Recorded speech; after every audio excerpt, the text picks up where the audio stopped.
So, in the next patch, rockets are getting a 30% damage increase across the board, with exotic launchers being tuned separately. What does this mean? Well, it means that with the nerf to swords and the buff to rockets, the heavy weapon meta is getting some much needed love after swords being dominant in every activity in the game. With this rocket build, you will have rockets to spam all the time and a passive high burst DPS option. What do I mean by passive? Well, the build features Charge of Light and Warmind cells at the same time. This creates many ways to become charged, and if you use the build correctly, you basically have it up all the time. Now before I get into it, I should mention that this build is built around the exotic launcher Eyes of Tomorrow, but it will work with any rocket launcher in the game. There are a few really weak options that I will discuss later and explain why they just don't make the cut. Firstly, we look at all the ways to become Charge of Light in this build. Starting off with taking charge. This allows us to become Charge of Light by simply picking up an orb of power. You'll be making orbs all the time, so this is pretty much a no-brainer. The second way to become charged in this build is with Blast Radius. This mod allows us to become Charge of Light by getting multiple kills with rockets and grenade launchers. See how this build is centered around Eyes of Tomorrow yet? Lastly, our third way to become Charge of Light is with Incinerating Light. Pair an Eye-Coloss or Seraph weapon in your build to create Warmind cells and blow them up to become Charge of Light. Making use of the Warmind cell itself, we are going to equip Global Reach, just so we can get max range with our detonation. Now, with all these passive ways to become a Charge of Light machine, we need to equip a yellow mod to consume the stacks we are constantly getting. Now, it wouldn't be a rocket build without the mod Argent Ordnance.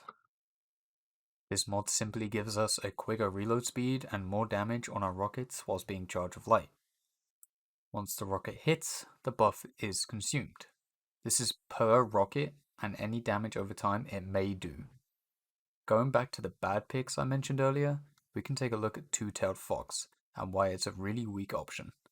Firstly, Two-Tailed Fox with Argent Ordnance does hit pretty hard, but there's a drawback. The solar rocket does damage over time, which actually depletes the stacks of Charge of Light as it ticks away.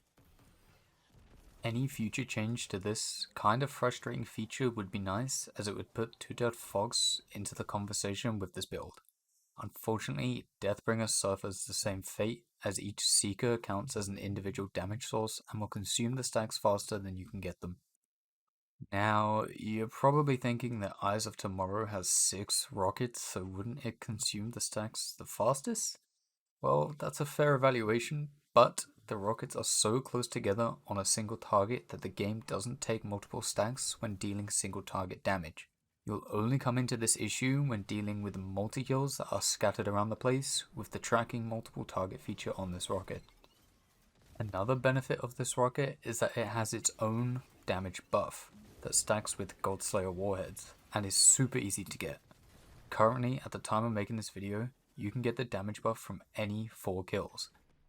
It doesn't matter what weapon you use to get these 4 kills. So you can get 4 kills with your Eye-Coloss SMG, spawn a Warmind cell, blow it up, and have a double buffed rocket waiting to deal some high burst damage. You can even stack the frozen stasis buff Whisper of Hedrons to get a triple buff on this rocket. This is something that Deathbringer and Two-Tailed Fox lack, their own buff source. That makes this rocket the best in the game. Now with all the mods and the general tips and tricks out the way, we can add some more mods for an even higher uptime to our rocket spamming. You can add a rocket ammo finder and 2 rocket scavs to have heavy ammo rain on you, making you a one-man artillery unit.